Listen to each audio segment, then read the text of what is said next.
Les pedimos, por favor, que se sienten para iniciar con este panel. Continuando con nuestro programa, doy la bienvenida al segundo panel de la mañana.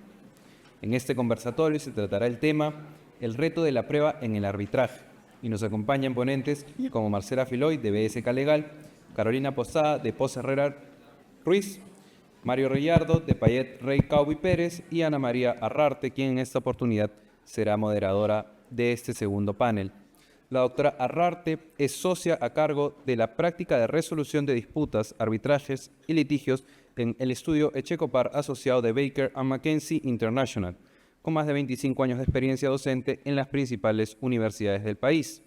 Cuenta con una práctica reconocida en los directorios legales en litigios y arbitrajes tanto nacionales como internacionales, especializándose en controversias complejas de infraestructura, energía, telecomunicaciones, entre otros.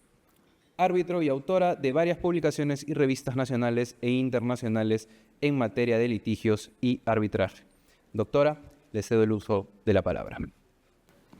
Bueno, muchas gracias por la presentación, muchas gracias a la Cámara de Comercio por darme la oportunidad de participar en este simposio y compartir con ustedes. Y, por supuesto, muchas gracias a todos ustedes por su presencia esta mañana. Y nos ha tocado conversar sobre el reto de la prueba en el arbitraje, que es un tema por demás interesante, ¿no? Porque finalmente, si nos ponemos a pensar, ¿qué hacemos cuando probamos? Y nos volvemos un poco historiadores, un poco hasta arqueólogos a veces, porque tenemos que finalmente demostrar algo que ya ocurrió, ¿no? ¿Cómo demostramos y reconstruimos los hechos pasados? Y logramos sobre esa base convicción en el juzgador, sea un juez o sea un árbitro o un tribunal. Esa función es absolutamente medular. De nada sirve poder estar 100% convencidos de nuestra posición y que nuestro cliente tiene la razón si no estamos en aptitud de aportar los elementos que permiten convencer de que efectivamente los hechos son como nosotros lo estamos reconstruyendo, como nosotros lo estamos afirmando. Entonces, aquí va a ser fundamental qué rol va a tener el juzgador en esta etapa probatoria. Todos tenemos claro que el rol fundamental es quien sostiene algo, pues debe probarlo, ¿verdad? Esa es nuestra premisa básica. Pero nos vamos a dar cuenta que no siempre es así. O de repente vamos a encontrar vacíos, vamos a encontrar que las partes no realizaron alguna actividad que los jueces sí, con los árbitros, consideran que es imprescindible conocer determinado medio probatorio, y una serie de circunstancias más, como por ejemplo, cuándo es necesario o siempre es necesario contar con la opinión de expertos, ¿no? Que vamos a ver es sumamente discutible en algunos casos cómo queremos tener en un arbitraje expertos imparciales, ¿no? Y ¿qué tan imparcial puede ser el experto que presenta la parte? Pues no, o sea, tampoco podemos pretender que la parte presente un experto que va a decir algo que le perjudica, ¿no? Entonces, creo que hay cosas que analizar en ambos temas. Pero empecemos por uno que es transversal, y es, ¿cuál es el límite, si lo hay, para establecer de alguna forma la posibilidad de que los árbitros, dentro de un proceso arbitral, estén en aptitud de solicitar medios probatorios de oficio? Si ya esto es un tema en materia judicial, lo es más aún en materia arbitral, porque existen otros principios que rigen desde las potestades que se otorgan a los árbitros hasta cómo funciona efectivamente eso. Y nos va a ayudar en este tema, pues, Marcela Filoy nos va a compartir un caso concreto. Yo las voy a presentar muy brevemente y de ahí le cedo la palabra a Marcela, que nos va a explicar y nos va a poner un poco los puntos del debate. Marcela es abogada of counsel de BSK Legal, es directora del Departamento de Arbitraje, especialista en arbitraje, negociaciones internacionales y comercio exterior. Ha dirigido el Departamento de Arbitraje de Latin Alliance, es árbitro internacional y nacional en varias instituciones reconocidas, miembro de la Corte Arbitral del Centro de Conciliación de Arbitraje de la Cámara de Comercio de Costa Rica, entre muchos otros pergaminos que estoy segura no es necesario hacer mayor presentación. Con el mayor gusto, Marcela va a pasar a hacer el análisis del tema específico de los medios probatorios de oficio dentro de un proceso arbitral. Bueno, primeramente, para mí es un gusto estar de regreso en Lima. He tenido pues bastante experiencia desde los inicios con la Cámara de Comercio de Lima y pues Marianela, te agradezco enormemente la invitación y darme la excusa para volver a estar en la bella ciudad de Lima. Bueno, básicamente voy a hacer un paseo rápido sobre la prueba de oficio en el arbitraje. Hay mucha discusión sobre el tema, pero nos vamos a centrar en una realidad. La mayoría de las normas de los centros, CCI, LCIA, las mismas normas del IVA, todas contemplan la posibilidad de que los árbitros decreten pruebas de oficio. Entonces, el tema está, ¿a dónde está el límite? ¿Hacia dónde cómo y hacia dónde se debe dirigirse esa facultad? Entonces, he querido reflexionar en este breve espacio sobre lo siguiente. Primero que todo, ubicar que este es un método, el arbitraje es un método heterocompositivo. Entonces, toda facultad que le nazca al árbitro nace de la voluntad, de la autonomía, de la voluntad de las partes. Eso es algo que siempre hay que tener muy claro. Por el otro lado, si bien las normas de los distintos centros permiten eso, entonces hay que cuestionarse muy bien los límites adicionales a esa facultad. ¿Cuáles son? Que no se vaya a violentar el principio de imparcialidad e independencia, el principio de contradicción, así también como y me lo recuerda el expositor, nuestro amigo, que en todo esto también hay buena fe de por medio, porque, y ahora les voy a contar un caso para que ustedes puedan analizar si se cumplió precisamente con ese principio de imparcialidad o independencia, porque la línea realmente es muy fina y hay que tener cuidado de que en el ejercicio de esa facultad el tribunal no esté suplantando deficiencias de las partes a la hora de ofrecer la prueba y manejar estratégicamente su caso.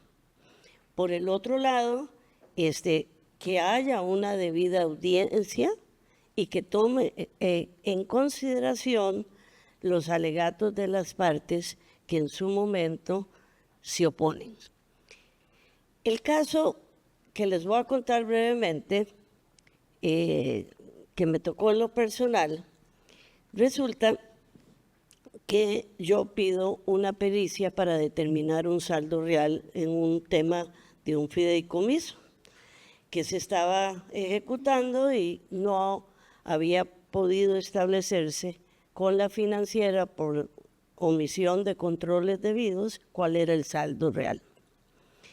Entonces, procedí a pedir la prueba pericial y a solicitar que una vez que se hiciera todo el proceso, se estableciera ese como el saldo adeudado. La parte contraria, bastante, diría yo, burlesca del proceso sin buena fe,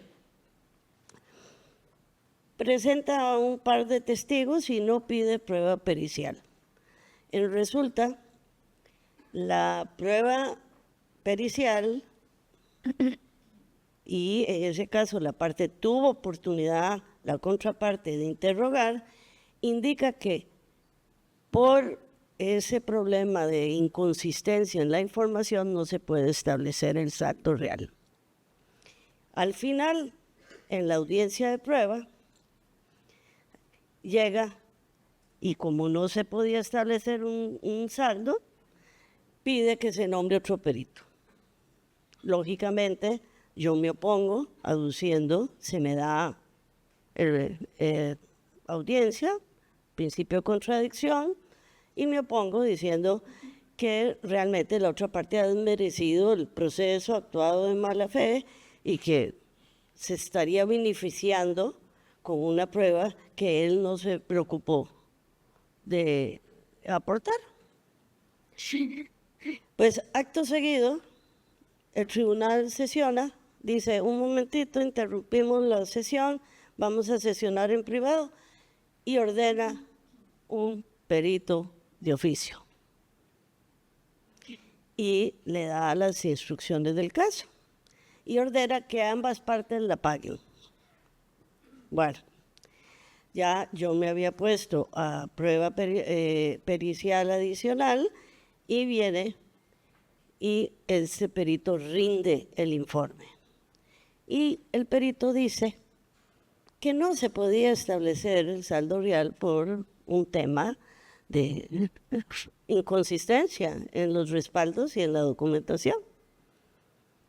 Pero se le ocurre hacer lo que él llamó una construcción teórica de lo que él considera que podía ser lo que se adeudaba y que se acercaba a lo similar. Entonces, este caso, y ahora nos ilustra perfectamente y nos dice, bueno, nos pone en una situación a analizar si en este caso específico el tribunal arbitral, al ordenar esa prueba, se inclinó a favor de una de las partes, porque uno de los límites es precisamente eso, que uno no puede suplentar las deficiencias y que realmente la prueba sea estrictamente necesaria. Es decir, la prueba de oficio no puede usar ligeramente ni libremente por un tribunal arbitral. Está obligado precisamente por el deber de imparcialidad e independencia a no traspasar esa línea fina. Por el otro lado, es muy importante, y don Jeffrey lo insistió y realmente fue el tema entre líneas, el tribunal tiene la obligación de que si esa deficiencia fue producto de una mala fe y el actuar que ha tenido la parte en todo el proceso. Entonces, este caso les ilustra y lo dejo al análisis de ustedes y quisiera oír comentarios luego de si ustedes creen que el tribunal se extralimitó o no. Les cuento que el recurso de nulidad está interpuesto ante la Sala Primera, que es la autoridad competente en Costa Rica, y todavía no me han resuelto, pero sí va a ser muy interesante porque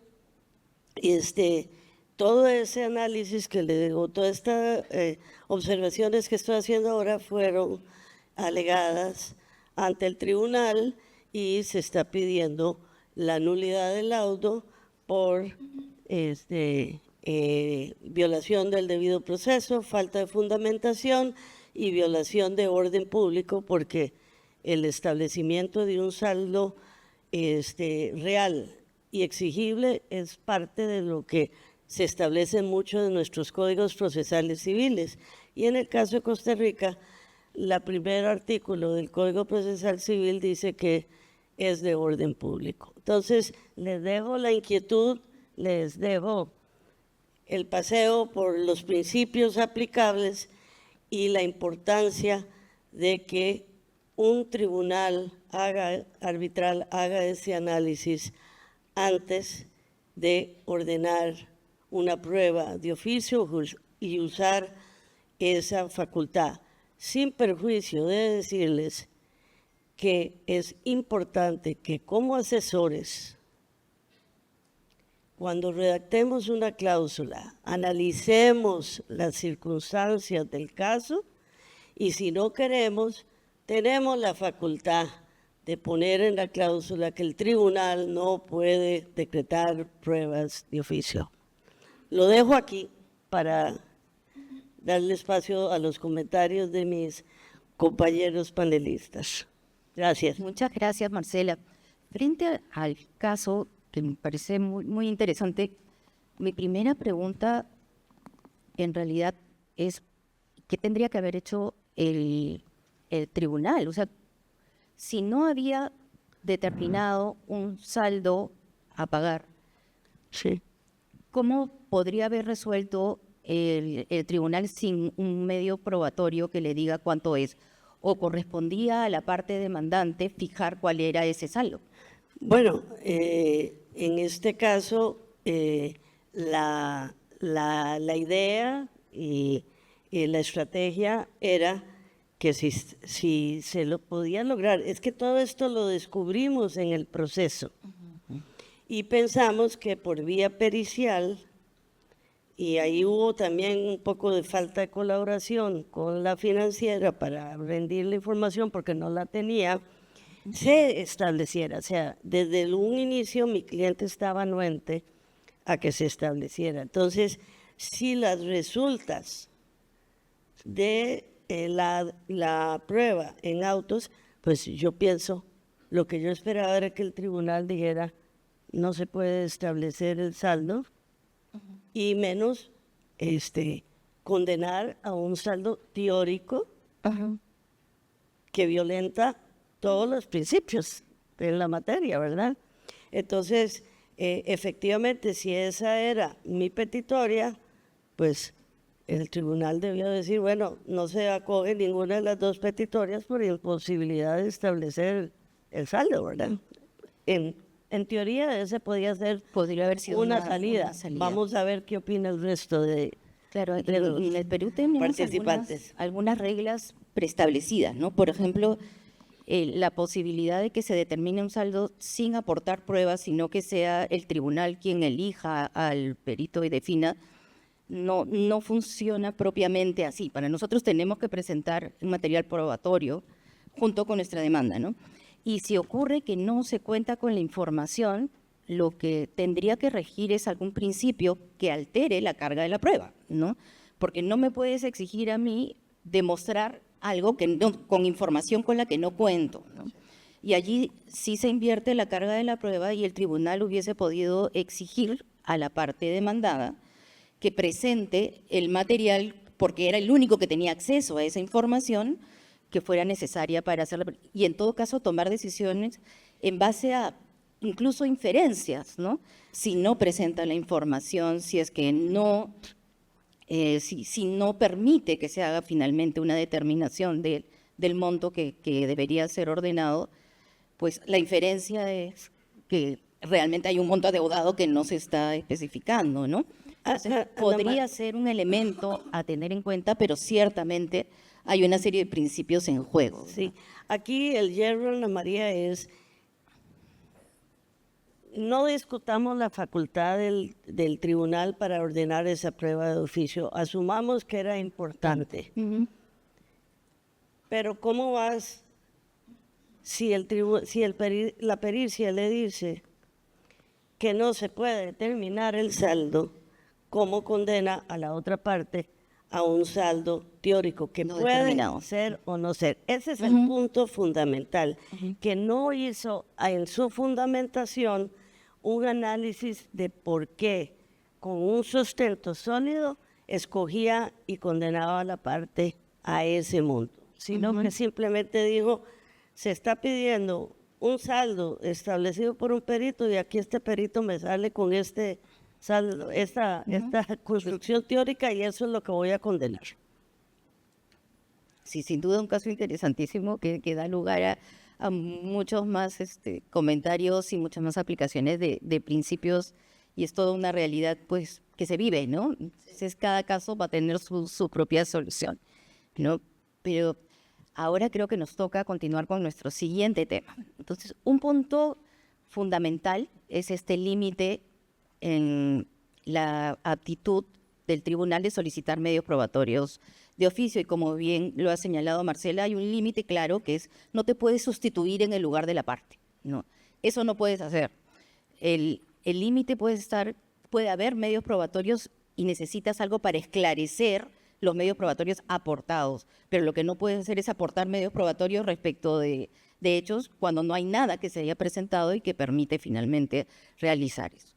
Pero ¿qué pasa cuando estamos hablando, por ejemplo, de informes periciales, ¿no?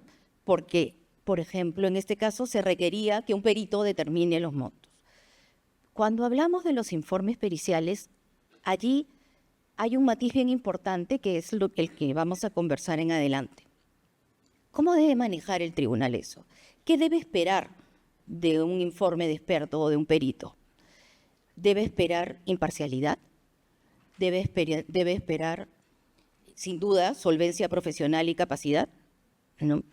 Pero al momento de valorar el medio probatorio, ¿qué debe tener en cuenta? Debe tener en cuenta que es un informe de experto, pero presentado evidentemente por la parte.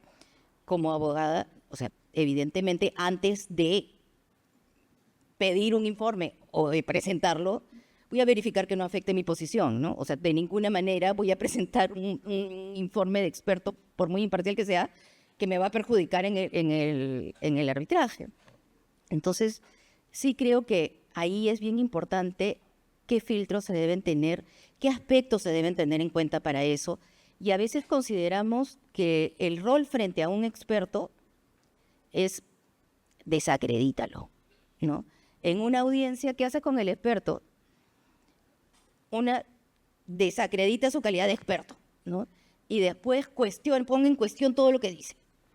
¿Es eso lo que corresponde? Ese es el rol, y creo que es bien importante la opinión que nos va a dar en este caso Carolina sobre ese tema precisamente. Adelante, Carolina, voy a presentar. Oh, sí, listo. Carolina Posada codirige el área de solución de conflictos de José Herrera Ruiz y concentra su práctica en arbitraje nacional e internacional. Cuenta con experiencia de más de 26 años en resolución de controversias en cortes civiles y administrativas, así como tribunales arbitrales nacionales e internacionales. Su práctica profesional abarca los temas de responsabilidad contractual, seguros, reaseguros, contrato de distribución, disputas societarias de M&A, construcción en infraestructura, entre otros. Adelante, Carolina. Hola, ¿me oyen? Sí.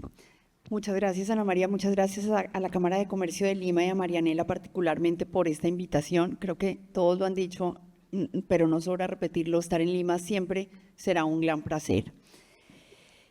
Aquí se han tomado algunos temas bien importantes y tú bien lo decías, Ana María, y es el experto, y tal vez me voy a devolver un poco a lo más básico, y es ¿cuál es la función del experto? ¿Para qué está el experto? Y el experto es el experto ¿de quién?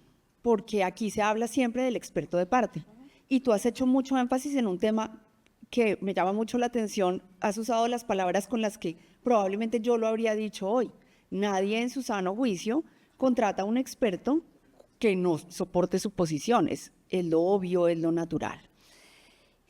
Pero eso no implica de ninguna manera que el perito sea parcial, que el perito sea dependiente o que el perito sea de parte. El experto, por más de que sea contratado por la parte, es una persona o una entidad que está en el proceso para asistir al tribunal arbitral, justamente para que no pase lo que nos contaba Marcela.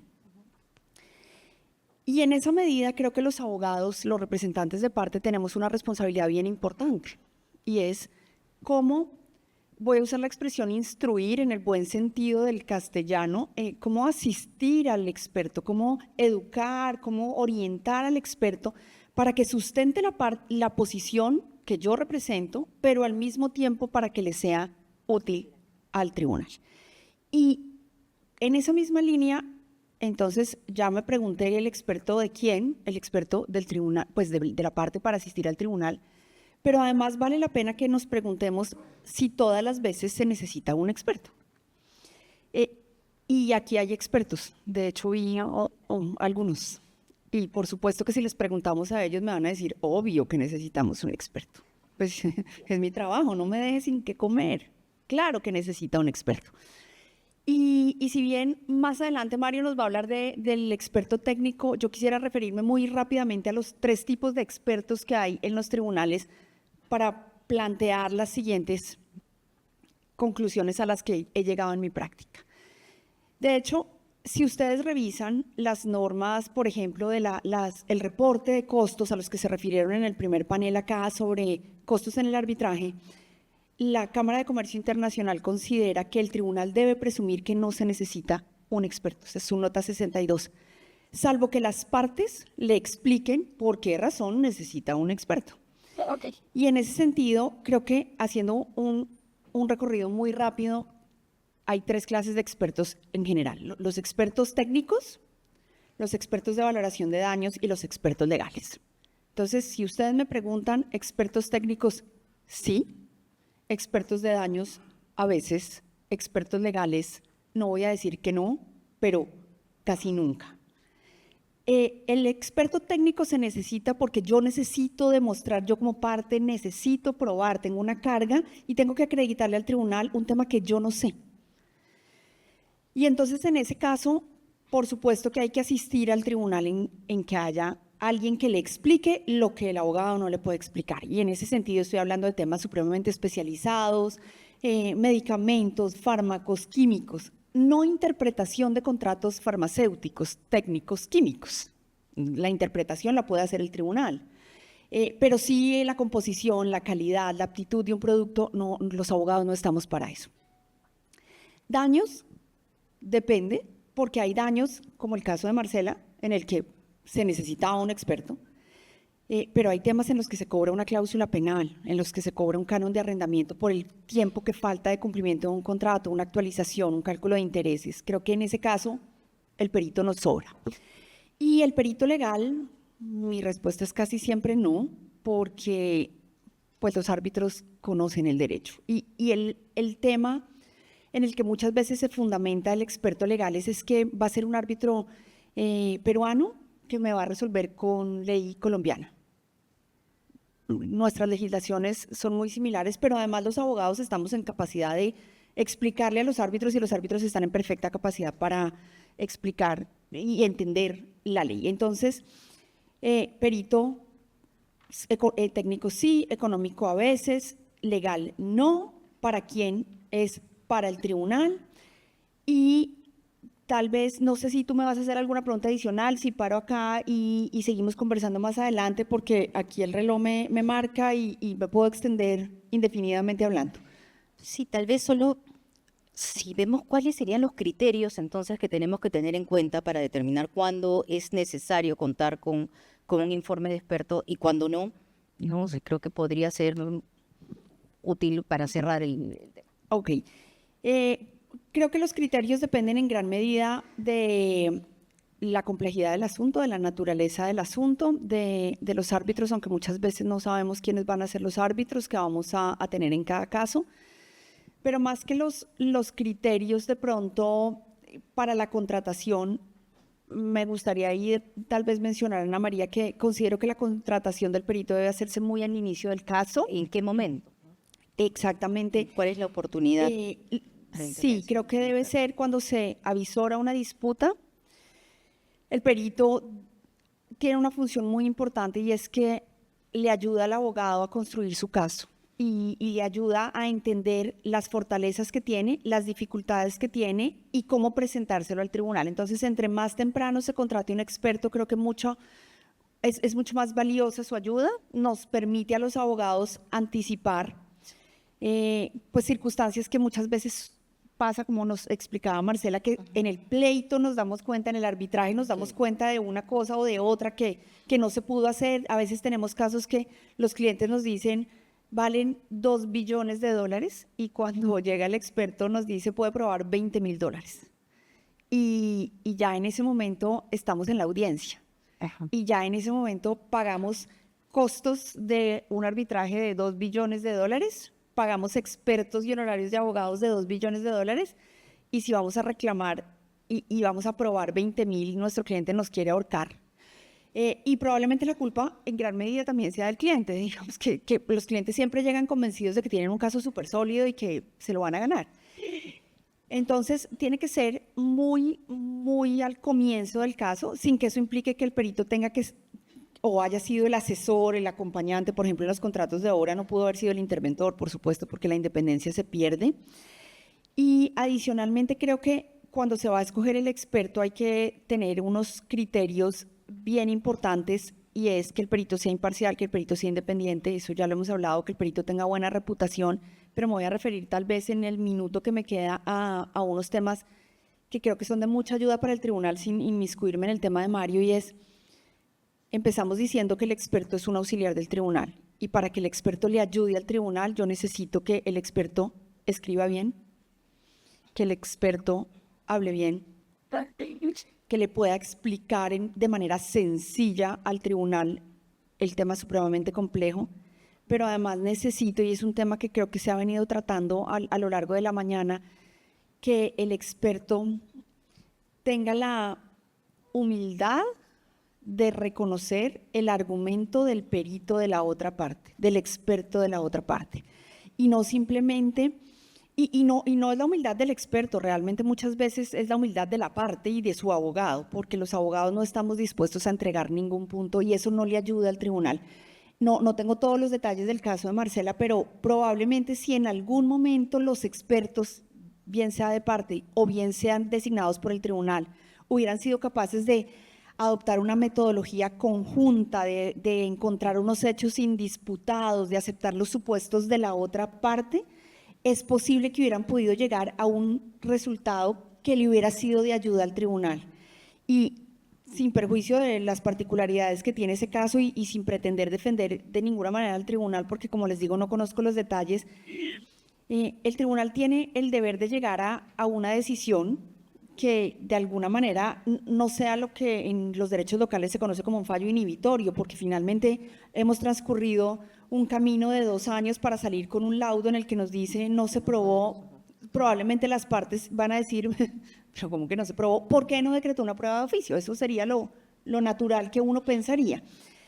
Eso se puede evitar si el ejercicio de los expertos, y creo que es uno de los criterios y una de las herramientas que les servirían mucho, se buscan puntos comunes, se buscan metodologías comunes con las salvedades que sean, se buscan puntos de encuentro en los que yo como experto de una parte diga, mire, no estoy de acuerdo con la posición del experto de mi contraparte, pero si yo tomara la metodología de él, de todas maneras llegaría a esto. Y de esta manera creo que podría evitarse que el tribunal se tenga que ver abocado a nombrar un tercer perito o a decretar una prueba de oficio. Creo que con eso cerraría en este momento. Sí, buenísimo, porque creo que son recomendaciones de buenas prácticas que pueden hacer de estos informes de expertos elementos realmente útiles para que el tribunal pueda decidir. Y ahora le doy el pase a Mario, quien nos va a explicar, bueno, cómo está funcionando en la realidad, en nuestra realidad, el tema de los informes de expertos, qué retos son los que están asumiendo, y lo presento rápidamente. La mayoría de nosotros ya lo conocemos y además lo queremos, pero paso a describir brevemente. Mario es socio del estudio Payet Rey Caubi Pérez, es abogado de la Pontificia Universidad Católica del Perú, con una maestría en Derecho y Economía por la Universidad de Hamburgo. Es especializado en arbitraje comercial y arbitraje nacional e internacional, miembro del Consejo Directivo del Capítulo Peruano del Club Español e Iberoamericano de Arbitraje, profesor en la Universidad del Pacífico y en la Pontificia Universidad Católica del Perú. Dejo a Mario con ustedes para cerrar nuestro panel. Muchas gracias, Ana María.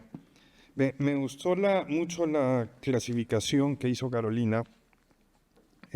Creo que el tema de los expertos legales o peritos legales es todo un tema. Yo cada vez lo veo mucho más. De haber sabido que se iba a hacer la clasificación, hubiese agarrado ese tema, porque es buenísimo.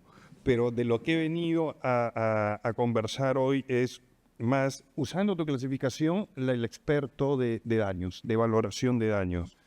Porque creo que lo que estamos viendo hace mucho tiempo es que buena parte de los problemas que se presentan al momento que estamos litigando en un arbitraje, y sobre todo los problemas que tienen los árbitros, ¿no?, que son los que tienen que resolver, ven estas pericias con montos absolutamente desiguales, ¿no? Y muchas veces con explicaciones bastante engorrosas. Y en algunos casos, no tan pocos casos, más bien, muchas veces esas grandes diferencias pasan porque los peritos están partiendo de premisas legales que por supuesto los abogados le están dando al perito. Es decir, parte de esto, ¿no? Entonces, si parte de esto, yo aplico un cálculo, uso la metodología y llego al número X, ¿no?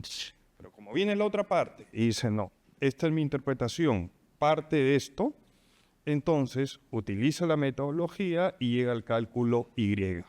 Y muchas veces el problema no está en el cálculo. Los peritos pueden estar de acuerdo en la metodología muchas veces, sino la diferencia está en la premisa en la cual están partiendo para hacer ese cálculo. Y la premisa resulta siendo un tema legal, ¿no? Y a veces los árbitros se encuentran con que, claro, tienen la posición de una parte con una pericia que dice X, que parte de una premisa legal, y tiene la posición de la otra parte con un número Y que parte de otra premisa legal. Entonces, y cuando los árbitros tienen que resolver, a veces lo que ocurre es falta el número correcto a partir de la premisa legal correcta. ¿A dónde voy con esto? Muchas veces la importancia está en cuál es la instrucción que los abogados eventualmente tienen que darle a los peritos como punto de partida cuando hablamos de valoración de daños. Quiero poner un ejemplo bien concreto, por ejemplo, que nos pasa aquí en Perú, ¿no? El Código Civil peruano dice que cuando hay culpa leve, se indemniza solo lo previsible al momento de contraer la obligación. Entonces ese es el marco en el cual el perito va a calcular sus daños, ¿no? Pero si es culpa grave, entonces esa limitación no existe y el cálculo lleva a un monto mayor. En realidad, lo que ocurre muchas veces es que los peritos pueden estar de acuerdo en el método y la diferencia está simplemente en el punto de partida, que es una cuestión legal. Eso creo que podría, bueno, ya después vamos a ver, creo que va a haber otra ronda, podríamos ver ahí cómo manejar eso, pero en resumen, muchas veces podría esto solucionarse si al inicio, incluso antes de que las partes presenten sus pericias, los peritos se juntan, pero creo que eso lo podemos hablar en otra ronda. Otro problema que estoy viendo es que se está permitiendo cada vez más que se presenten pericias después de los memoriales de fondo, ¿no? Y estoy hablando sobre todo de arbitraje aquí sí doméstico, ¿no? Me encuentras que con reglas que permiten eso, y eso generan problemas, ¿no? Por ejemplo, ¿cómo es posible que uno presente una demanda de responsabilidad civil donde hable justamente de que se está pidiendo una indemnización y en su memorial de fondo de demanda no está presentando la pericia que está sustentando justamente el daño que está reclamando? Entonces, una parte central del memorial, que es justamente justificar el daño, probar el daño, no lo está, ¿no? Y eso veo que está ocurriendo bastante en muchas situaciones. Y eso lo que puede generar es cosas como que, y lo vemos, memoriales con abogados que están planteando un monto sin que tenga ningún sustento técnico, ¿no? Y tiene que venir después el perito, un perito correcto, lo que le va a decir es, no, el monto no es 100, el monto es 20. Y entonces, por supuesto que todo el memorial pierde mucho peso si después tiene que estar presentando una pericia que le ha dicho, mira, el monto 100 que había yo calculado así un poco al aire, no es 100, es 20. ¿Ya? O podemos tener supuestos malos, por supuesto, que es peritos que lo que van a intentar es hacer magia y cocinar el número para que trate de coincidir con aquel número que la parte y el abogado lo lanzó en su memorial de fondo sin pericia, lo cual es un problema muchísimo más grave aún. Por supuesto que un perito de prestigio independiente no suele prestarse a esa cocinada. Y cuando estamos en arbitraje de construcción es mucho más difícil la situación. ¿Cómo podemos nosotros presentar un memorial de fondo sustentando una serie de reclamos en construcción sin la pericia que muchas veces explique justamente los temas técnicos de ese reclamo? Tal vez en la segunda ronda, Ana María, podríamos ver cómo manejar esa situación. Pero si quieres, dale. ¿Ah? ¿Sí? Dale, sí. Ya. Porque no estoy segura si tenemos segunda ronda. No tenemos segunda ronda. Ya. Adelante. Ya, bueno, creo que en el primer tema es, y lo dicen a veces los mismos peritos, hay incluso ya trabajos, papers, hechos por los propios peritos, donde ellos mismos recomiendan que sería mucho más útil para el arbitraje, para la solución del caso, incluso en ahorro de costos, que los peritos se junten antes de presentar justamente su pericia de parte. ¿Para qué? Para que lleguen a las conclusiones en conjunto y de ahí solamente llegue a la audiencia y llegue al tribunal aquellos temas en los que están en desacuerdo. Y si el tema son las premisas legales, por ejemplo, que quede muy claro desde el inicio del arbitraje que en realidad la discusión es simplemente de la premisa legal y que en el cálculo los peritos en realidad están de acuerdo y tienen el mismo monto. Eso puede ahorrar, por ejemplo, tiempo en una segunda ronda de pericias, dinero, por ejemplo, en lo que podrían cobrar los peritos que usualmente lo cobran si hay que presentar una segunda pericia, lo ponen en sus presupuestos, segunda pericia. Entonces va a haber un ahorro en costos, va a haber un ahorro en tiempo y sobre todo va a ayudar mucho a los árbitros a que la discusión se centre muy rápido en determinados aspectos precisos en los cuales además los peritos ya han dicho en qué están de acuerdo y en qué no. El tema de los memoriales presentados con pericias posteriores, a ver, la solución inicial parece muy simple. La regla es que los memoriales se presentan con la pericia. Sí, pero a veces no es tan fácil cumplir con esa regla. Hay supuestos en los cuales, por ejemplo, el plazo puede ser muy corto. Y voy a poner un ejemplo, el plazo del reglamento de la Cámara de Comercio de Lima, que dice que son 20 días, ¿no? Por supuesto que los árbitros tienen en el reglamento también la facultad de poder modificar el plazo cuando lo consideren a partir de las situaciones y necesidades del caso concreto. Y muchos árbitros utilizan, creo que válidamente además, esa facultad que tienen en el reglamento de la Cámara de Comercio de Lima. Pero hay otros que interpretan que si la regla dice que son 20 días y estamos en un arbitraje de construcción complicadísimo, ¿ya?, donde una de las partes ha podido preparar con meses su caso y para el cual, por supuesto, 20 días no significa nada porque ya tiene el memorial hecho con la pericia hecha. Pero para la contraparte, que pide, este es un tema de construcción, ya nos han dicho en la petición que es un tema complejo, que tienen como 15 reclamos, 20 días es insuficiente, pido 40 días o 50 días. Interpretar, por ejemplo, que como las partes no se han puesto de acuerdo, entonces la solución es el reglamento de la Cámara, que es 20 días, lo que está haciendo es en realidad reventando a la contraparte, que posiblemente no sepa exactamente qué tipo de perito contratar y no va a tener el tiempo suficiente para resolver. Creo que ahí va a ser muy importante que los árbitros estén conscientes que por la naturaleza del caso concreto permitan, incluso si no hay acuerdo de las partes, porque el demandante va a intentar, desde su perspectiva, que el plazo sea lo más corto posible, porque ha tenido todo el tiempo del mundo para preparar esa demanda con su perito. Creo que es importante que los árbitros estén conscientes que en el caso concreto es indispensable que a veces tenga que darse un plazo mayor justamente para que el memorial de fondo, para que la contestación de la demanda, por ejemplo, pueda venir con esa,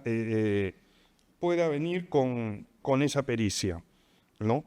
Y en la fijación de las reglas, también por supuesto, podría ser importante, algunos árbitros ya lo están haciendo, que el demandante avise si va a haber una pericia y una pericia de qué tema, además. ¿Por qué? Para que el demandado pueda también ir buscando al perito del tema o de la especialidad sobre la cual se va a presentar la pericia. Porque nuevamente, si estamos en un arbitraje de 20 días, perdón, con 20 días para presentar memorial de fondo, a veces, si uno se encuentra con la sorpresa recién en la demanda de que hay una pericia técnica, no necesariamente una pericia de valoración de años, pero una pericia técnica, los 20 días pueden quedar cortos incluso para encontrar al perito.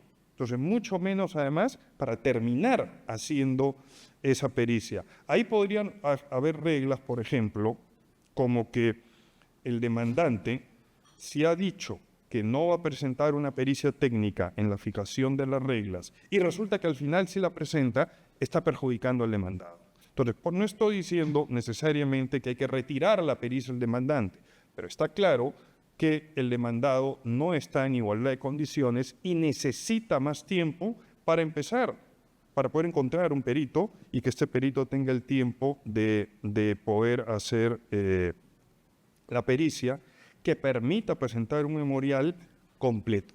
Y no estos casos donde tenemos memoriales sin pericias, las pericias vienen mucho después, los memoriales no coinciden con la pericia y lo que hacemos es desordenando mucho el arbitraje, perdiendo tiempo, etc. Perdón, Mario, mencionas un tema bien importante y creo que ahí no solo los abogados tienen una tarea importante, sino el tribunal, y tal vez lo mencionaba el primer panel de la mañana, y es esa primera conferencia que tiene el tribunal con las partes, que en lo posible debería ser con solicitud y contestación antes de los memoriales de fondo, para entender eso, y creo que ahí el tribunal tiene una responsabilidad bien importante de entender cuál es la controversia. Tú hablabas de los casos de construcción de los 20 días. Muchas veces, pues hoy en día en arbitraje internacional la práctica estándar es, yo anuncio, hago una orden procesal 1, anuncio que voy a presentar una pericia y pido 4 meses, 6 meses. Eso es como lo que se está viendo. Pero si el tribunal se empapa, y lo decía nuestro keynote speaker esta mañana, si el tribunal conoce todos los documentos del caso, sabe para dónde va y no se desvía. Si el tribunal conoce la controversia desde la solicitud de arbitraje y desde la respuesta de la solicitud de arbitraje, puede tener esas herramientas para sentar a los peritos, y lo decías tú, que se reúnan antes de iniciar el caso y tratar de ponerse de acuerdo. Probablemente, si el demandante llama al demandado y le dice, oiga, tengo mi perito, venga, traiga el suyo y nos ponemos de acuerdo, pues van a decir, se enloqueció. No, yo le presento mi dictamen, usted presenta el suyo y ya veremos. Si es el tribunal el que lo hace y el que cita a los 2 expertos o a las 2 partes y le dice, mire, los 2 expertos van a tratar por lo menos estos temas que son los que yo veo como tribunal, probablemente después de la primera ronda de escritos, porque con la solicitud y la contestación de pronto no alcance a dilucidar exactamente cuáles son los 15 reclamos que se van a concretar en la demanda. Pero si después de demanda y contestación el tribunal hace una conferencia, hace una reunión y le dice a los expertos, obviamente después de haberse leído los 2 escritos, yo lo que veo es que aquí los puntos son estos y esta es la lista de preguntas que necesito que los 2 expertos me contesten, que es una buena práctica, pues probablemente los expertos van a llegar en algún momento a tocarse y no va a pasar eso que tú mencionas de dos escritos que no se hablan y que llega el tribunal a resolver y dice, ¿qué hago? Y otro tema muy rápido al que quisiera referirme que tú mencionaste es la posibilidad de que el tribunal trabaje con los expertos post-memoriales y post-audiencia para poder llegar a encontrar, una vez establecida la premisa legal, porque tú decías los peritos están de acuerdo, la metodología es la misma, los cálculos son los mismos, las operaciones son las mismas, pero usted partió de A y este partió de B.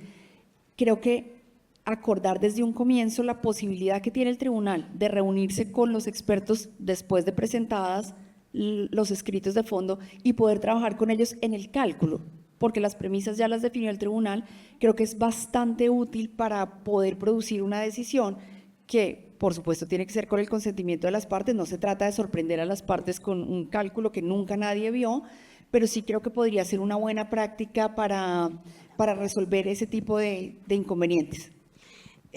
Creo que, Carolina, coincido con vos y es algo que a veces los tribunales no manejan adecuadamente. Un buen tribunal tiene la obligación de dictar un laudo eficaz y válido. Entonces, eso que comentas de una primera audiencia para entender, le da espacio al tribunal a que las partes entiendan que están en un proceso heterocompositivo, que aunque tengan diferencias sobre una controversia, es en beneficio de ellos mismos manejar adecuadamente el proceso para que el tribunal a posteriori pueda resolver adecuadamente el conflicto y no por falta de elementos de juicio. Sí, creo que, ¿me permites, Ana María? Sí, un minuto. Ya no van a votar. Ya. Un minuto. Y eso pasa, creo que para lograr eso es importantísimo que los árbitros lean bien los memoriales cuando llegan. Porque yo sé, hay muchos árbitros que sí pueden hacer esa práctica después de la audiencia de pruebas, pero eso implica en realidad dilatar más el arbitraje porque recién en la audiencia de prueba han tomado conciencia de eso y ahí a veces viene los peritos pónganse de acuerdo, etcétera. Pero sería genial si los árbitros leen los memoriales y después de leer los memoriales viene esa conferencia para ahí hacer ese encargo a los peritos, de modo que llegamos a la audiencia de prueba ya con los temas específicos en los cuales las partes no están de acuerdo y los peritos y los árbitros ya saben cuáles son esos temas que las partes no están de acuerdo. No utilizar la audiencia de pruebas para recién descubrir la necesidad de hacer eso, o peor aún, para que algunos árbitros recién conozcan el caso de ese día. Bueno, buenísimo. Muchas gracias a nuestro panel. Gracias por el honor de haber estado con ustedes y muchísimas gracias por su participación y su presencia el día de hoy. Gracias. Muchas gracias, doctores, por sus excelentes ponencias y quiero invitar, por favor, a la doctora Marianela Ventura que nos acompañe para tomar la foto de estilo. Si se pueden levantar, por favor. ¿Ponemos? Sí.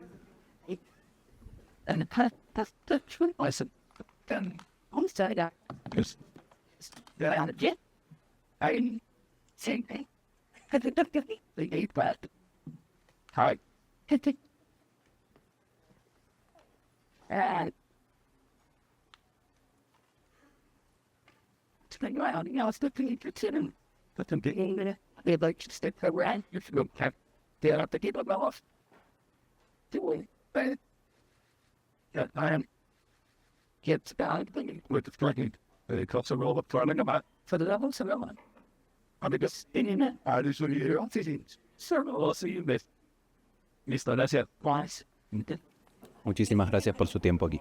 Sí, bueno. Antes de saber nada, no pudimos hacer. Ese de no. No saben las cosas.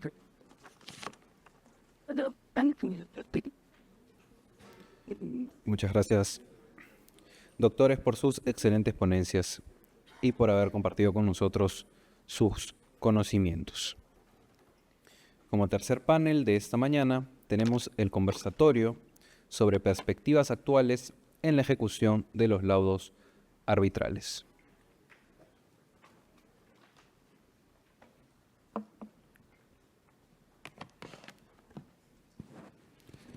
Este conversatorio estará a cargo de Manuel Villa García, del Estudio La Echea,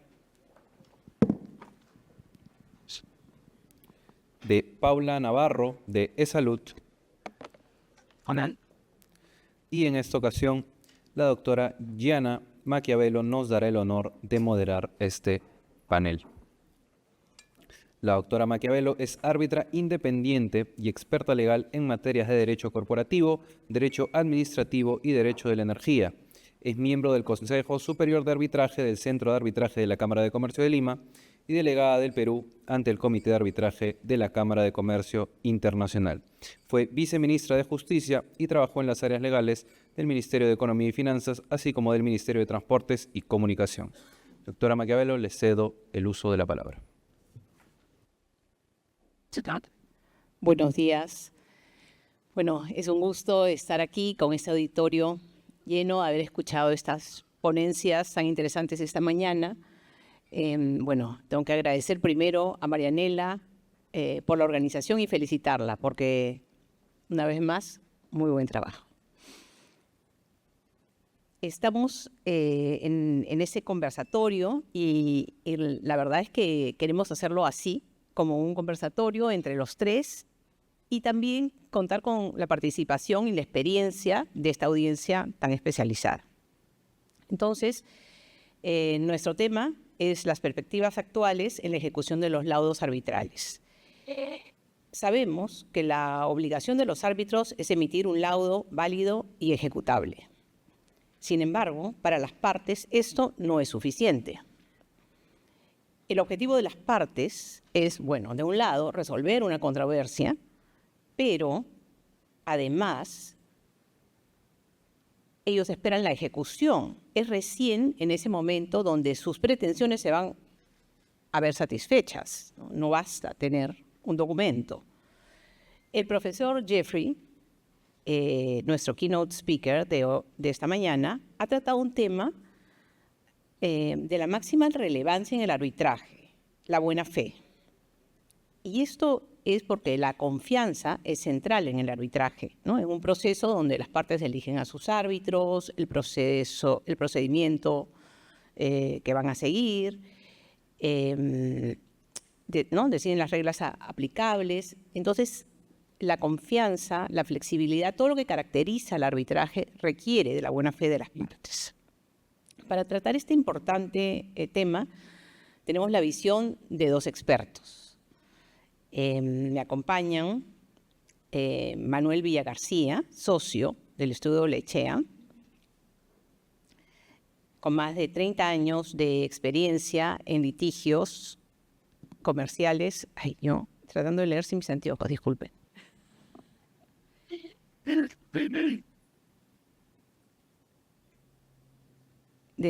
Con más de 30 años de experiencia en litigios comerciales y arbitrajes, asesorando a empresas nacionales e internacionales, especializado en derecho civil, comercial y constitucional, así como en patrimonio cultural y numismática. Participó en proyectos de análisis del Poder Judicial Mundial y es árbitro en varios centros de arbitraje, autor de un libro sobre arbitraje internacional y derecho marítimo y de numerosos artículos académicos en estas áreas.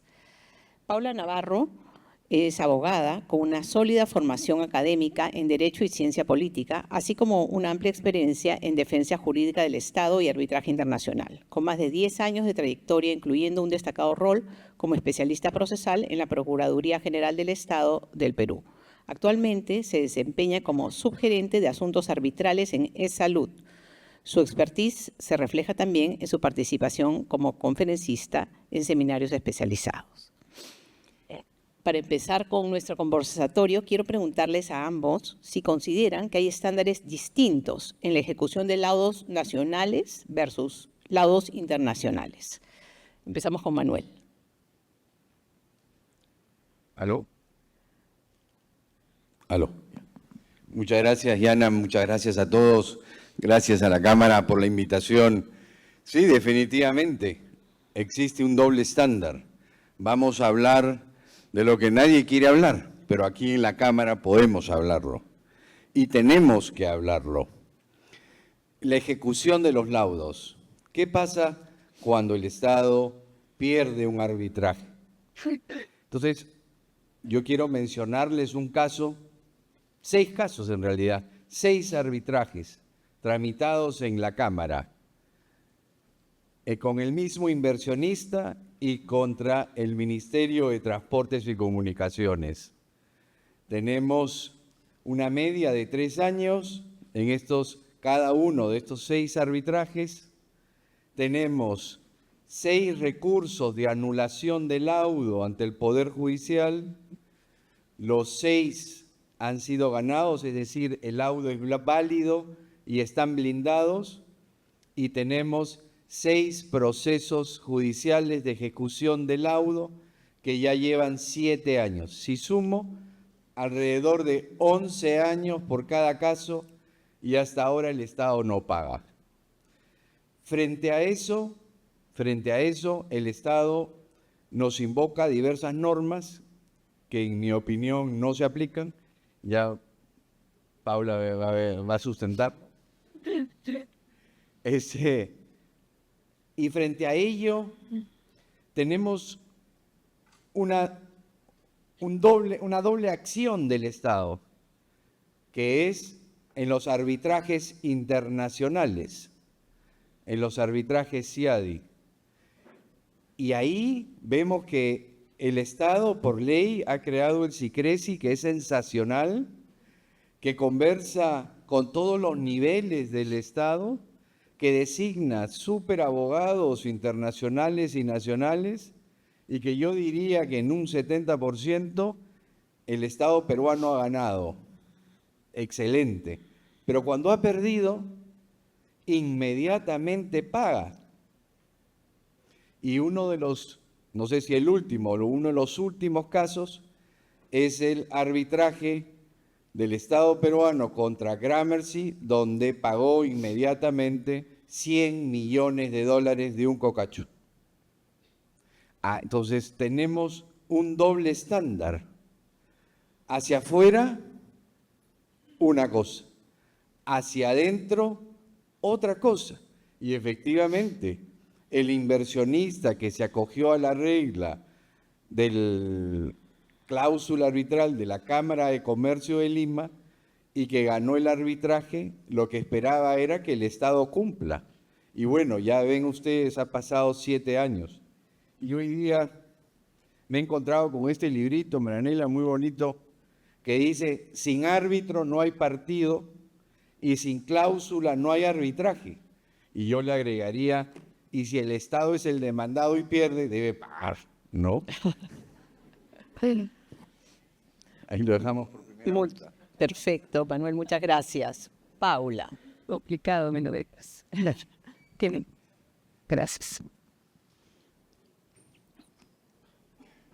Creo que como primer punto, bueno, en principio el agradecimiento por la invitación. Siempre he celebrado y he agradecido bastante que en este tipo de foros se llame también a representantes por parte del Estado para que no se nos satanice tanto, ¿no? No todos somos malos, no todos, y tampoco digo que algunos sean malos, sino que hay aspectos importantes de entender en la estructura del Estado como para entender también la toma de decisiones de los funcionarios, entenderlos, justificarlos o claramente sancionarlos, porque algunos de ellos definitivamente no están haciendo de forma correcta el trabajo.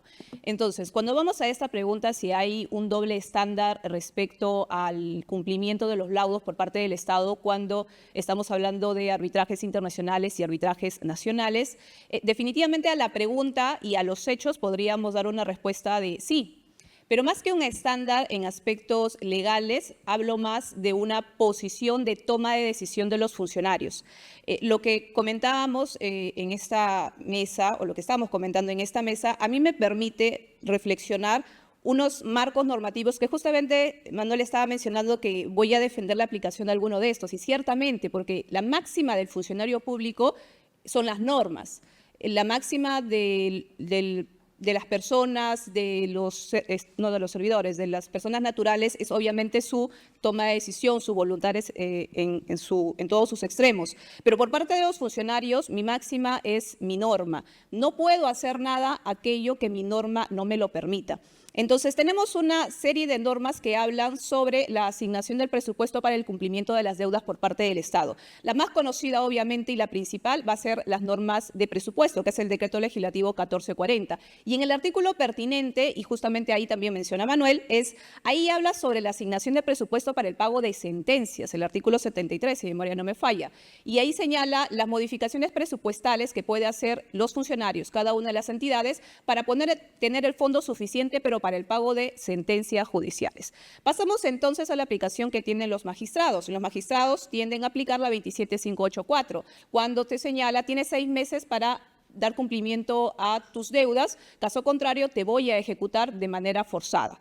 Pero esa ejecución forzada ya no sería aplicable actualmente, y bueno, no actualmente, más o menos a partir del año 2014, con el ingreso de la 30137, que es la ley de priorización de deudas por parte del Estado. Pero esta ley en específico, que tuvo una modificatoria sustancial en su reglamento en el año 2020, establece en principio que la naturaleza, la función, el espíritu de esa norma es para el pago de sentencias judiciales, no para el pago de laudos. Nunca se mencionó en la 30137 el pago de laudos. Es más, a la duda se hizo una consulta al Ministerio de Justicia donde efectivamente señaló que esta ley, que es para ordenar el pago, las deudas que tiene el Estado, no estaba considerando a los laudos. La modificatoria que trajo el reglamento de esta norma también lo señala de forma expresa. Básicamente esta ley está excluida para 3 aspectos. De ellos nos interesan 2. Uno son las conciliaciones, y es claro que las conciliaciones no podrían estar en esta dinámica de priorización de pago, porque para que se suscriba un acuerdo conciliatorio, bueno, por parte del Estado, tiene que tener la asignación de presupuesto. Pero hay casos por parte de entidades que, pese a tener la asignación de presupuesto, no se da cumplimiento. Y estoy segura que muchos de ustedes deben conocer algunos que otros casos. Y el segundo, que es el principal y que nos trae a esta mesa, es respecto a los laudos. Los laudos y los procesos en ejecución de laudos no van a ser considerados para el procedimiento de priorización de pagos. Pero, y todo siempre hay un pero, el año 2022 surgió una consulta de una procuraduría a la Procuraduría General del Estado, consultando si al término del proceso de ejecución del laudo arbitral, o sea, un proceso ejecutivo, el laudo, una vez ya como sentencia en calidad de cosa juzgada y ejecutoriada, puede ser considerado en la lista de priorización, y la consulta absuelta fue sí, porque ya tiene la calidad de una sentencia. Entonces, ingresamos a toda esta sábana enorme que tienen cada una de las entidades de deudas que tienen que ser ejecutadas. Y esta ley de priorización por espíritu es muy buena, porque en su momento fue pensado para aquellos que tenían años y años reclamando y no se les asignaba un presupuesto para el cumplimiento y la satisfacción de la deuda que tenía. Simplemente para hacer un caso ejemplificador, es, por ejemplo, en el caso de salud, que recientemente ha aplicado esta norma porque no tenía asignado los usuarios pertinentes por parte del Ministerio de Economía y Finanzas, ha podido establecer toda una lista de las deudas que tiene pendientes. Y en este primer trimestre, el Comité de Priorización, con un presupuesto asignado, porque es voluntad también del manejo de los recursos, asignó un presupuesto y se logró pagar a 739 personas que habían demandado esa ley y que tenían sentencias en calidad de cosa juzgada. Ahora, no solamente veamos la cantidad de deudas que han sido mitigadas, sino vayamos a los casos incluso personales, a los casos específicos, dramáticos, que fue justamente la motivación de esta ley. Personas de 92 años que estaban peleando sus deudas hace más de una década han podido cobrar sus pensiones devengadas. Entonces, esta norma es muy buena y tiene una funcionalidad que le va a servir al Estado para mitigar, para reducir todas sus deudas. Pero en la estructura y en la clasificación ingresó esta clasificación de otras deudas no comprendidas. Y en esas otras deudas no comprendidas, y a propósito que algunos laudos que pasan a ser demandados en el Poder Judicial para obligar al Estado ingresan en esa categoría, es decir, categoría 1, 2, 3, 4, 5 al final. Y efectivamente terminan no muchas veces siendo priorizados en las siguientes listas que cada una de las entidades hagan. Entonces, la sección que tenemos o la aplicación de normas que tiene el Estado tiene que ser aplicado de manera estricta por parte de los funcionarios. Pero, y nuevamente voy al pero, esta contradicción o este doble estándar por parte del Estado en el cumplimiento de los laudos también tiene los matices en el que definitivamente la toma de decisión de un funcionario sí va a poder permitir el cumplimiento de los laudos. Y no es bajo el marco de la 1440, no va a ser bajo el marco de la 3137, es bajo el marco de la misma ley de contrataciones, de la misma ley de arbitraje y obviamente también la ley de contrataciones con el Estado, donde establece que los laudos tienen que cumplirse.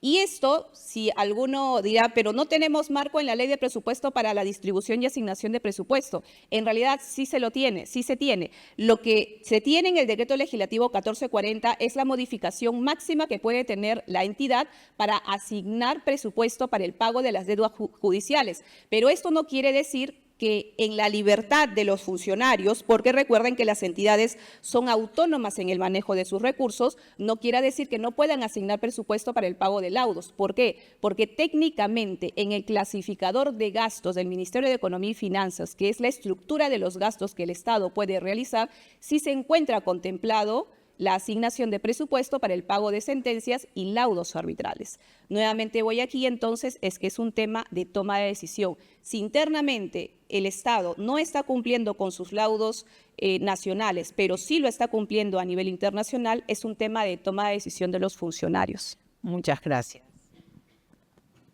Muchas gracias, Paula. Creo que muy interesante. Vemos que hay normas contradictorias, pero que la ley de arbitraje y la ley de contrataciones son claras. Entonces, sí hay un espacio, ¿no?, para una toma de decisión, para una voluntad de querer cumplir los laudos que son obligatorios, como establece la ley y el pacto arbitral.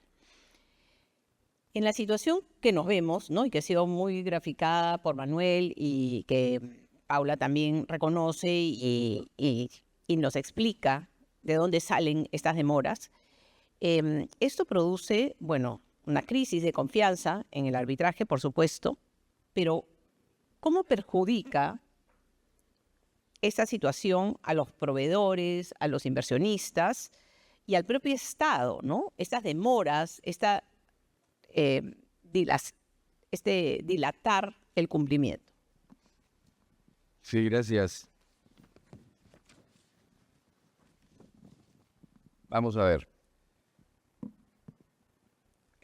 Paula ha reflejado una realidad, claro, con la que no estoy de acuerdo y que aquí debe primar claramente el artículo 59 de nuestra ley de arbitraje, que es una muy buena ley y que no debe ser modificada, o por el artículo 45 de la ley de contrataciones del Estado o la nueva ley que ya se promulgó, y definitivamente no se puede aplicar los artículos 73 de presupuesto ni la ley 30137 de criterios de priorización para el pago, porque en este caso y con los 6 arbitrajes que yo les mencionaba, hay un inversionista en Estados Unidos esperando y no entiende qué pasa, que el Perú no paga, y eso no ayuda a las inversiones.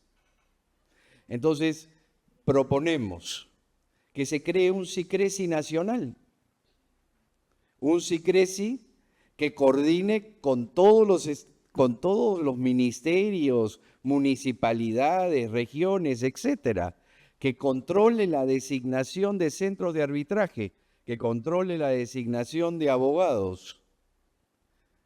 Así evitaremos los arbitrajes express. ¿Qué más queremos nosotros, grandes contrincantes? Pero si se gana, pagan, ¿no? Y lo segundo es, ¿por qué el Estado no provisiona cuando recibe la demanda? ¿Por qué tiene que esperar 3 años de arbitraje, laudo, que salga la anulación del laudo blindado, para recién pensar en que tiene que provisionar en el presupuesto? Si las empresas serias lo hacen, el Estado peruano tiene que dar el ejemplo. Deberíamos provisionar. Y hay algo ya de terror, que es el impuesto a la renta. Muy pocos lo han visto. El impuesto a la renta, artículo 57, regula el criterio de lo devengado y no de lo realmente percibido.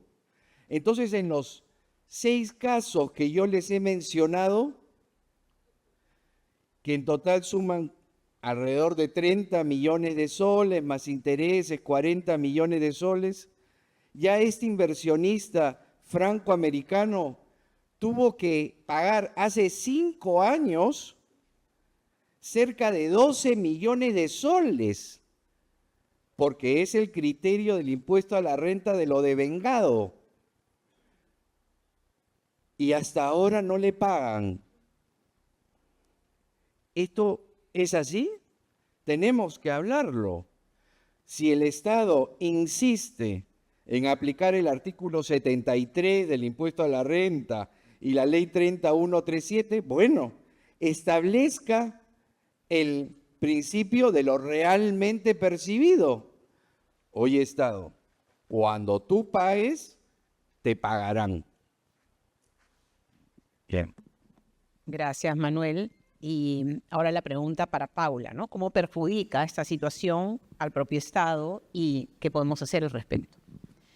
Claro, que el Estado esté arrastrando pasivos, definitivamente hay un perjuicio, porque incluso la misma naturaleza de la 3137, que es la de priorizar los pagos y disminuir la deuda que tiene del Estado, es justamente para que esta deuda no se siga acumulando, para que no esté en el criterio de elección a dedo por parte de los funcionarios como era antes y decir se paga esto, se paga esto, se paga lo otro.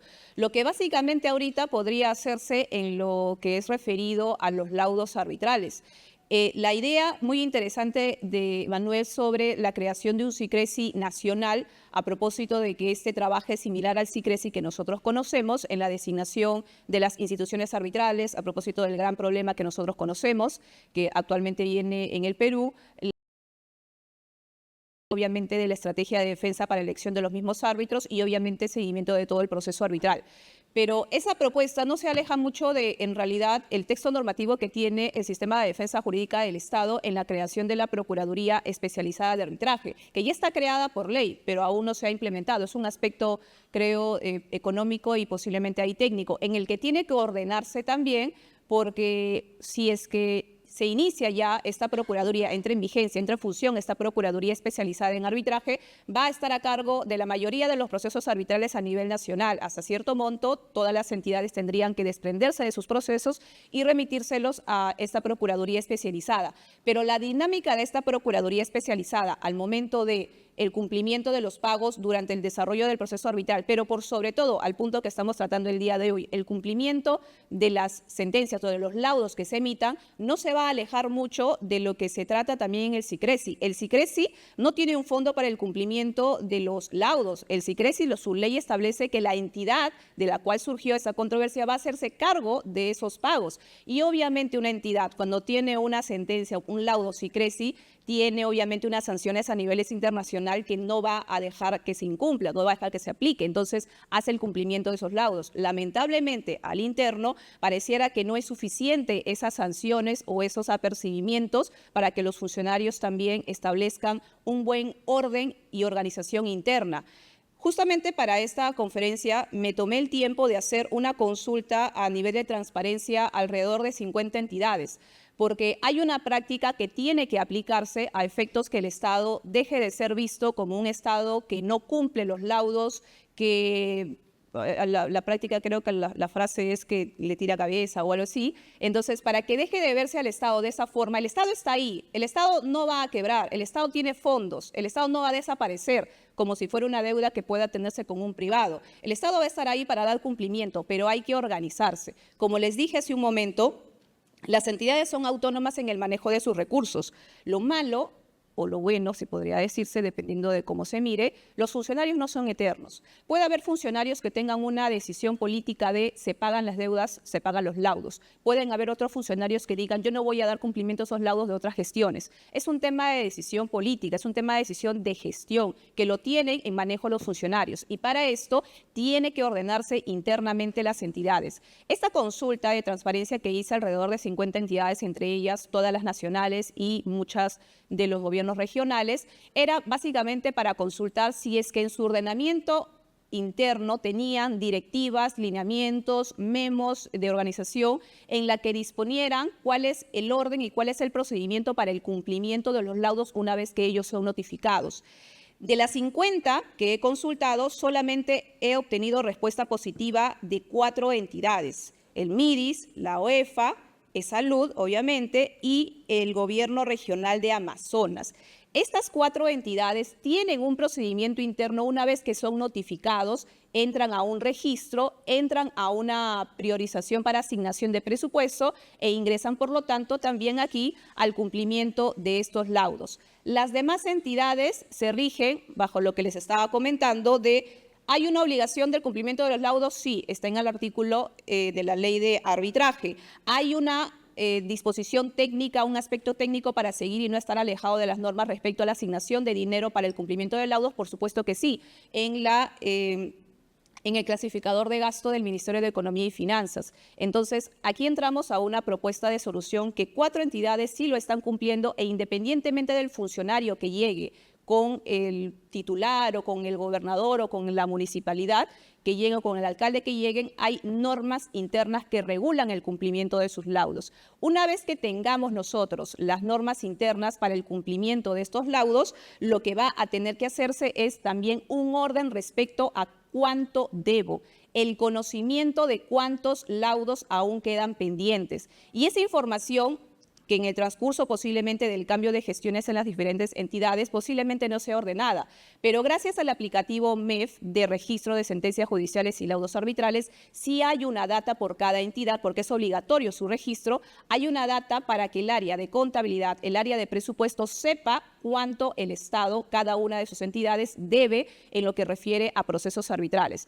Si tenemos estas 2 herramientas y que se apliquen de forma estricta en las entidades, tenemos una regulación que los funcionarios no van a poder saltarse, y luego un trabajo serio. Por ejemplo, ahora ya deberían estar trabajando en lo que es el presupuesto para el siguiente año y deberían, por lo tanto, saber: tengo toda esta deuda en laudos arbitrales, por lo tanto, voy a solicitar esta asignación de presupuesto. La práctica y en la experiencia que tengo en entidades me dicen que no asignan el presupuesto, y si asignan un presupuesto ni siquiera está alejado a un porcentaje del total de los laudos que se están debiendo. Entonces, nuevamente voy a lo referido en mi primera exposición o primera participación, en el que las entidades tienen un manejo de su presupuesto. Las normas parecieran contradictorias, pero también hay normas que nos permiten trabajar, pero es necesario el orden interno.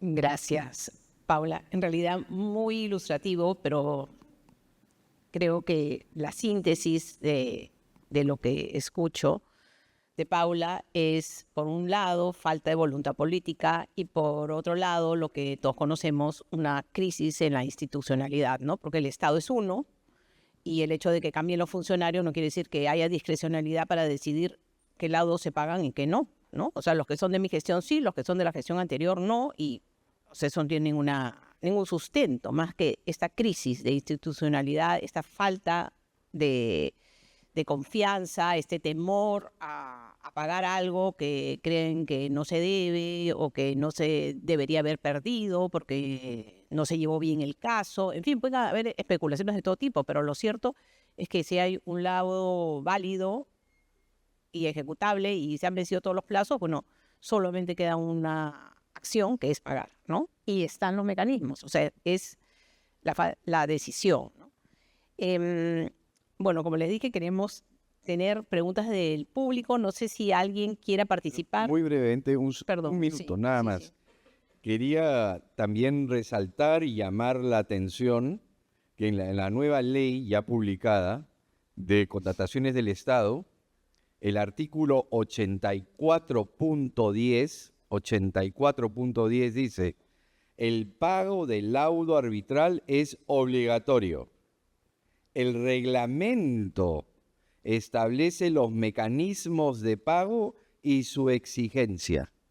Entonces, esta es la primera vez que este mandato no está en la ley. Ahora va a estar en el reglamento la forma de pago. Bueno, esperemos que estemos avanzando en ese sentido, ¿no? Y para que no haya tanto temor. Y acá me pasan una pregunta del público, y si alguien quiere participar, levanta la mano. Bueno, muchas gracias, porque Creo que primero, las personas que han levantado la mano, listo, muchas gracias, porque creo que aquí hay mucha experiencia y bueno, hay muchas ideas también. Sí, Gracias. buenos días, buenas tardes. Simplemente para un comentario a esta problemática que plantean por los arbitrajes ganados, ingresos devengados, de acuerdo con la ley del impuesto a la renta, tienen que ser reconocidos como ingresos. Pero no pagados también permite la provisión y en consecuencia anular el efecto del pago del impuesto. No sé si en ese caso se hicieron la provisión de cuentas de dudosa cobranza. Y no, pues yo no puedo asumir dudosa cobranza cuando es el Estado el que me debe pagar. No, de acuerdo con la ley del impuesto a las normas del impuesto a la renta, ley y reglamento, si una deuda ya tiene 12 meses impaga, la puedes provisionar. O sea, este es el tema. De acuerdo, pero es el Estado. Y el Estado debería dar el ejemplo. Buenas tardes con todos. Muchas gracias por la exposición muy brillante. Yo les hablo por experiencia. No es que el funcionario público no quiera pagar. Nosotros tenemos muchos candados en el trámite real. O sea, un funcionario si tiene dinero tendría que hacerlo, si no incumpliría omisión de funciones.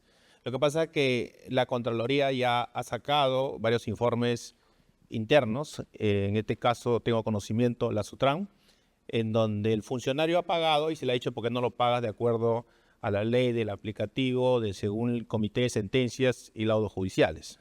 ¿Qué funcionario quiere hacer un pago si luego va a estar inmerso en un proceso administrativo disciplinario o de repente en un proceso penal por omisión de funciones?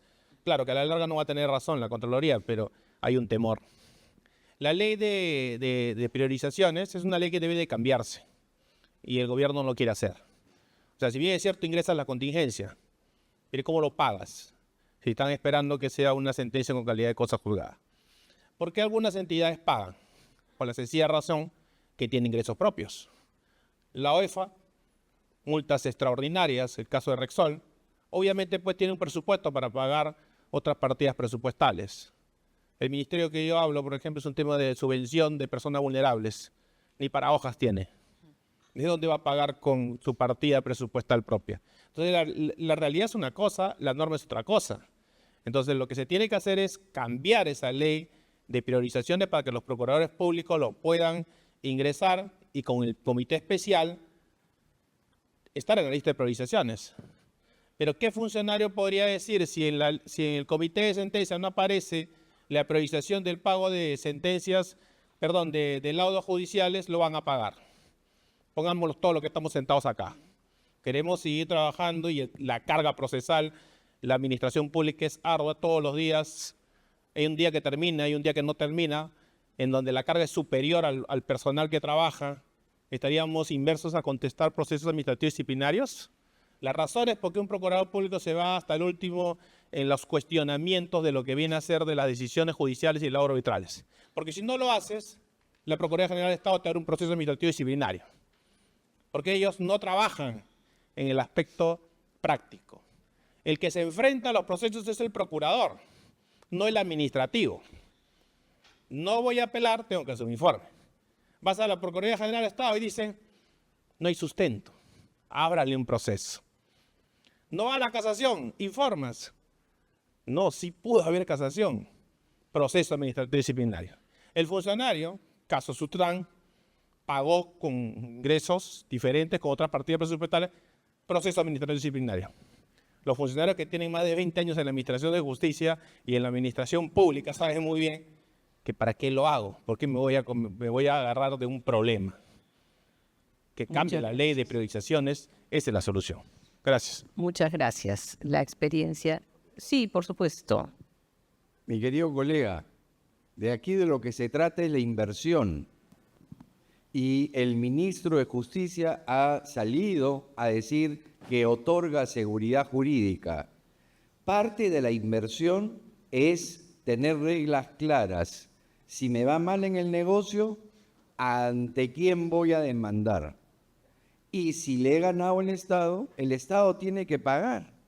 y no puede haber un doble estándar como ya lo hemos explicado. Entiendo toda esa problemática de los procuradores, pero es parte del Estado. No tiene nada que ver con el inversionista. En el caso que yo comentaba, hace 11 años espera en Estados Unidos que le paguen y siguió las reglas que el Estado le propuso. Bueno, estamos con el tiempo con las justas. Una pregunta más o una intervención, un comentario. Le agradeceré ser breve. Gracias. Muy buenas tardes o buenos días. Vamos, solamente quiero complementar lo que manifestó la doctora Paula respecto a que por el tema de los pagos es por decisión de los funcionarios. La pregunta es, ¿qué hacer para que los funcionarios cumplan con estos pagos? Y la sugerencia es, ¿por qué no se le empodera a los funcionarios? Porque lo que acaba de hablar mi antecesor es que es la realidad de que en todos los casos los funcionarios dejan a otra parte para que tomen decisiones. Caso arbitrajes en la cual todo sale a un lado y si sale en contra a nulidad. Pero si sale a su favor, inmediatamente ejecutan la carta fianza. En caso de JRD, lo mismo. Todas las decisiones que da el adjudicador, tenga o no tenga razón, no están de acuerdo. Entonces, ¿hasta cuándo vamos a estar soportando toda esta situación? Lo que se necesita es empoderar al funcionario para que no tenga ese temor de lo que ha mencionado. Gracias. Por Sí, supuesto. muy brevemente también. Muy importante los aportes que acaba de mencionar. El doctor anterior hizo una gran catarsis sobre lo que efectivamente pasan los procuradores públicos en el día a día de sus funciones, pero hay que recordar, en la norma actual, en el decreto legislativo 1326, establece que el procurador público puede motivar una decisión respecto a si es que no va a anulación, si es que no apela una sentencia o no ejecuta alguna de las acciones dentro del procedimiento jurisdiccional. Y esta disposición que se encuentra en la ley y en el reglamento viene también de una circular que en su momento salió con la anterior normativa, que era el decreto legislativo 1068, cuando todavía estaba vigente el Consejo de Defensa Jurídica del Estado. Los procuradores públicos tienen herramientas obviamente fundamentadas, motivadas para decidir, no me voy a anulación porque el laudo obviamente no tiene ninguna causal, no voy a apelar esta sentencia, no voy a ejecutar tales recursos. Respecto al cumplimiento de los laudos, como ya lo dije, yo sí considero que tenemos un marco normativo. Lo que técnicamente también dispone el Ministerio de Economía y Finanzas es que la específica de gasto lo hay. Por lo tanto, si yo designo un dinero para cierto gasto, la específica de gasto me permite hacerlo. El tema es por la decisión de los funcionarios, nuevamente voy a señalar esto, y algo para ordenar a los funcionarios es los reglamentos internos que los ministerios, que las entidades deben de tener. Ya les mostré unos ejemplos de algunas entidades que sí tienen ordenado y luego de eso viene el siguiente paso, que es también la asignación del presupuesto. Los funcionarios públicos, considero yo, que en tanto tengan esta normativa van a tener el respaldo suficiente para poder actuar conforme a ley y efectivamente se deje de estar viendo al Estado con una actitud como que en ciertos procesos arbitrales sí doy cumplimiento y en estos otros procesos arbitrales, cuando considero que no son necesarios asumirlos, no los voy a asumir. Definitivamente el Estado no puede tener esta doble cara en el ejercicio y en el cumplimiento de sus funciones. Bueno, muchas gracias a todos por su participación. ¿Tienes una más? Bueno, cortita. Una pregunta. Sí, una pregunta bien corta porque me interesa el caso. Yo supongo que ese monto, ese capital adeudado hace 11 años, ¿verdad? Hoy en día es otro el número. 40. En consecuencia, el problema es doblemente mayor, entiendo yo, y eso será parte del debate también. Es así, ¿verdad? Así, por supuesto. Siempre se demanda capital más intereses, por supuesto. ¿Y el tema del impuesto está involucrado también? No. Es que es el principio del impuesto a la renta, de lo devengado. Entonces tienes que pagar el impuesto aunque no lo hayas realmente percibido. Bueno, ahora sí creo que podemos terminar y yo me quiero ser optimista como Manuel ha mencionado, en la ley de contrataciones también se pone la obligatoriedad de la ejecución del laudo y se establece que se va a reglamentar, ¿no? Creo que han dado 180 días. Sí. Bueno, ya están corriendo, pero eso es importante porque entonces vamos a tener ya un reglamento que va a establecer las pautas, ¿no? Y yo creo que no debería ser aplicable esta ley de priorización porque habla de sentencias judiciales y por alguna razón no habla de laudos y lo ponen en la cola. Entonces, bueno, perfecto, que se quede como está, pero nosotros tenemos una norma especial. Tendríamos el reglamento de la ley de contrataciones que establecería la forma en la ejecución de los laudos. Quiero tener la esperanza de que así sea porque la institución de arbitraje es crucial para el desarrollo de este país, ¿no? El Poder Judicial no puede abocarse a estos casos y entonces el arbitraje debe recuperarse la confianza en el arbitraje para todos los actores. Muchas gracias. Muchas gracias.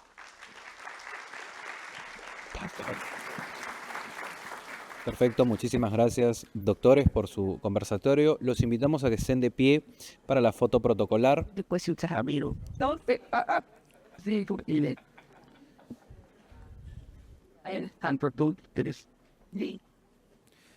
Con este panel hemos cerrado esta mañana del 12º Simposio Internacional de Arbitraje. Los invitamos a pasar a la sala Rómulo Ferrero, donde se llevará a cabo el almuerzo. Continuaremos a las 3 p.m. con el workshop sobre desafíos comunes y soluciones prácticas en arbitrajes de construcción.